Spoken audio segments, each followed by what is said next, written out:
el concepto de liderazgo es un concepto que se mueve en el tiempo y en el espacio. No es lo mismo ser líder ahora que era ser líder hace 30 años o 100 años o 200 años. A lo mejor el propósito es parecido, pero no es la misma forma en que funciona un líder de acuerdo al tiempo que le toca vivir. El líder es alguien de su tiempo, ¿no?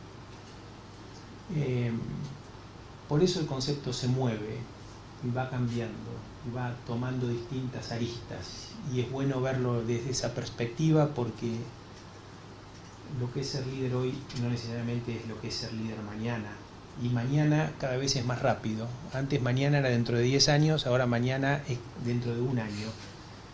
Las cosas son más veloces.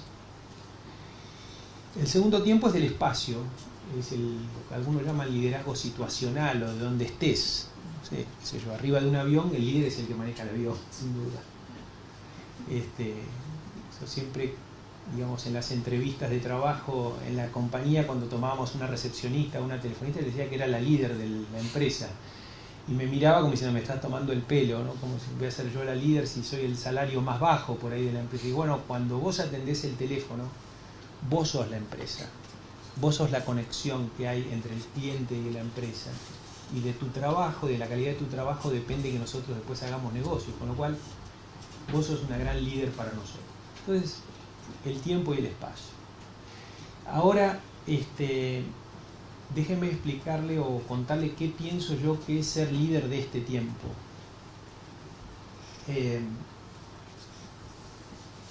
Yo creo que un líder de este tiempo es alguien que tiene que conocer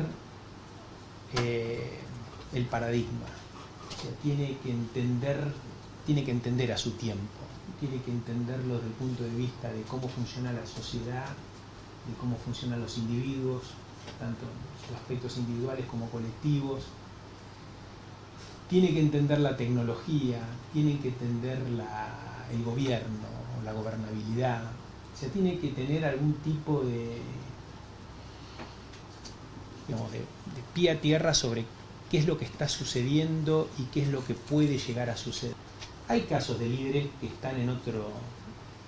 Por ahí decimos, bueno, este es un líder. El otro día encontré a un gobernador de una provincia, por ejemplo, que es un líder, pero no solamente que no sabe internet, sino que además casi no sabe hablar, pero sin embargo es un líder, ¿no es cierto? Gutura en lugar de hablar. Sin embargo, el tipo tiene arrastre, la gente lo vota y demás. Pero son como excepciones y tienen que ver con unas ciertas características propias de la sociedad y demás. En general, el líder que se proyecta es un tipo que entiende, digamos, qué es lo que está ocurriendo en su sociedad, por lo menos qué es lo que va a ocurrir. Y déjenme contarle dos experiencias que tuve en los últimos 6 meses que me impactaron muchísimo sobre temas tecnológicos y que muestran de alguna manera qué es lo que está pasando y probablemente qué es lo que va a pasar. La primera experiencia que tuve es compartir un panel con quien fue inventor de las impresoras 3D, y que mostró un video de cómo había construido un auto en una impresora. Pasaban la impresora y se construyeron un auto. El material base era fibra de carbono. Los insumos para ese auto era, además de la fibra de carbono, el diseño que había hecho en una computadora un diseñador industrial o un ingeniero industrial con un creativo y demás. Le pregunté cuánto salía ese auto, me dijo, sale el 10% de lo que sale un auto común. Y entonces me dice, y sale el 10% porque no tenés necesidad de tener la fábrica y no tenés que tener la necesidad de tener stock de autos, porque vos los autos los haces a medida, lo imprimís, sale. Entonces uno empieza a pensar varias cosas. Además de fibra de carbono, ese auto podría haber sido hecho con bioplásticos de soja. O sea, podría ser hecho un auto de soja. La semana siguiente fui a Uruguay, donde tenemos actividad en la empresa, y yo pensaba, bueno, la industria automotriz fue concebida como una industria de grandes escalas. ¿cierto? De producción en serie. Bueno, después ha habido mejoras, Toyota incorporó cosas nuevas, el just in time, la calidad total, bueno, en fin, pero digamos, es una industria que fue concebida como para... De hecho, hay industria automotriz en muy pocos países del mundo, Argentina es uno de ellos, que ya tiene que ser concebida como parte de Brasil o como un ecosistema junto con Brasil, porque si no, no da la escala. Y Uruguay nunca se le ocurrió tener industria automotriz, porque es un país pequeño y demás, salvo ahora que pueden ser producidos los autos uno a uno en una impresora 3D. Y entonces le decía, la reunión fue con Pepe Mujica. Le contaba esta historia para provocarlo, que me diga algo divertido, siempre dice divertido, pero para provocarlo le digo, mire, imagínese una cosa. Seguramente las impresoras 3D para autos van a ser prohibidas en Brasil y en Argentina para que no compitan con la industria automotriz. Pero no van a ser prohibidas en Uruguay. Entonces Uruguay puede ser el nuevo líder de la industria automotriz mundial porque nosotros nos vamos a quedar protegiendo algo viejo. Y vamos a hacer autos uno a uno con el diseño que cada uno quiera de soja. ¿Dónde está el trabajo? ¿Dónde están los obreros de la industria automotriz? Hay un cambio drástico que vuelve a repensar o nos hace repensar sobre la división del trabajo. No hay obreros, solamente hay creativos, diseñadores en una computadora y hay productores de materias primas que serán los bioplásticos o la fibra de carbono. Bueno, esto que pasa en la industria automotriz pasa en cualquier otra industria a partir del concepto de materialización, que así lo llaman conceptualmente el tema esto de las impresoras 3D. La materialización cambia la división internacional del trabajo, los obreros y demás. El lunes pasado estuve en la cena de CIPEC, me dieron el honor de sentarme al lado de los sindicalistas, de Caló, de Rodríguez y demás, y le conté esta historia. Y me dice, claro, dice, tenemos que volver a pensar el rol del sindicalismo, ¿no? Y digo, ahí me imagino. Y entonces, y él se da vuelta y me dice, ¿y los empresarios? Sí, también. Los empresarios que éramos ya no seremos. Ejemplo número 1. Ejemplo número 2. También el año pasado, en noviembre, la Cámara Argentina de Biotecnología, yo participo ahí, invitamos a una videoconferencia a Craig Venter. Craig Venter fue el que descifró el genoma humano, que se dedica a temas vinculados con la vida y las ciencias biológicas. Bueno, Craig Venter contó en esa videoconferencia de que hace unos meses ya se había producido vida artificial, es decir, vida a partir de la no vida, y que podían diseñar la vida como cada uno quisiera, con pedazos de cromosomas, de ADN de uno y de otro, unir lo que vos quieras como en un rasti y construir vida. O sea, que vos vas a poder diseñar una planta como diseñás un objeto. Vas a poder hacer planta cuadrada, redonda, con la hoja, no sé, Antonio por ahí, pero bueno. Entonces, estas cosas son chistes también, pero hay algunas cosas, pero digamos, lo que importa es la idea, ¿no? Lo que la idea genera, no por ahí la idea en sí misma. Claro, uno piensa en vida artificial y lo transgénico queda como medieval.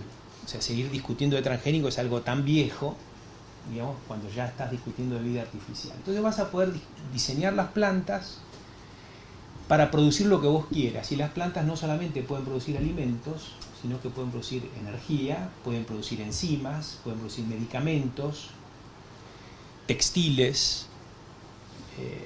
Y las plantas no es que sea soja o maíz, las plantas son caña de azúcar, banano, un eucaliptus, que sirvan para distintos fines. Enzimas. Es decir, que las plantas se van a transformar en fábricas que en lugar de usar la energía eléctrica o energía fósil van a usar la energía solar, que es una energía renovable. Y que en lugar de emitir dióxido de carbono, pues no tienen chimeneas, lo van a absorber, proceso de fotosíntesis, es decir, que van a contribuir a reducir los gases de efecto invernadero. Dos grandes problemas, energía, calentamiento global.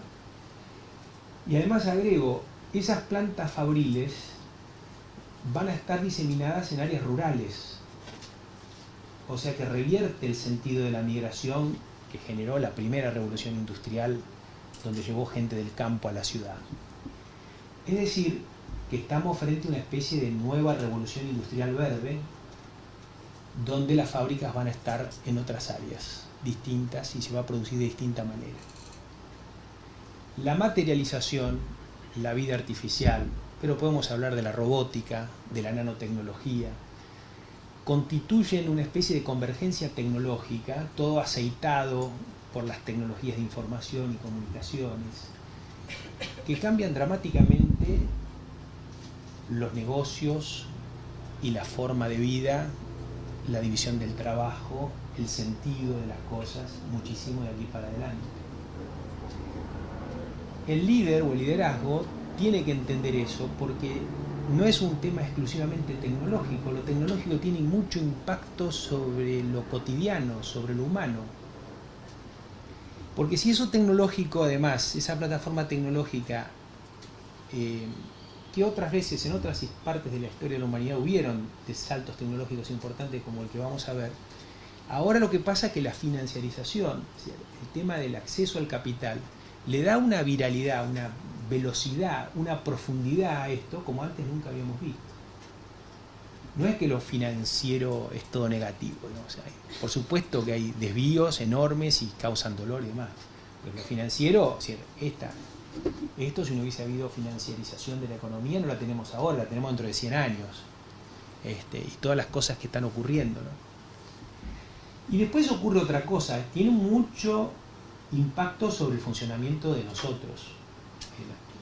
Nosotros somos cada vez más individuos, más autorreferenciados, que buscamos el propio sentido de cada uno. No es lo mismo un trabajador hoy que un trabajador cuando yo empecé. Los jóvenes hoy quieren más tiempo para dedicarse a sus cosas, están más, de alguna manera, funcionan diferente, las motivaciones son diferentes, pero al mismo tiempo, como es tan complejo lo que viene y tan difícil de entender, hay un requerimiento creciente de hacer las cosas juntos con otros. Es raro, es una tensión rara, más al individuo pero más al colectivo. Entonces, en ese contexto, liderazgo ya no es más una persona iluminada que entiende y que dice hacia allá vamos, y que además comunica bien y que piensa bien en lo estratégico y demás, sino es una persona que puede hacer con otros, porque no entiende la totalidad. Ser líder hoy es reconocer que no entiendo la totalidad, y que para entender la totalidad tengo que hacerlo con otros. Liderazgo es un sistema. Liderazgo no es una persona. Es un sistema que trata de ir adaptándose a los cambios, entenderlos, conducirlos, desafiarlos. Ese concepto de sistema es profundamente inclusivo. Voy a dar ejemplos extremos. Una persona que sea inteligente, que tenga un buen pensamiento estratégico, una buena capacidad de conceptualización, pero es mudo, no hubiese podido ser nunca líder.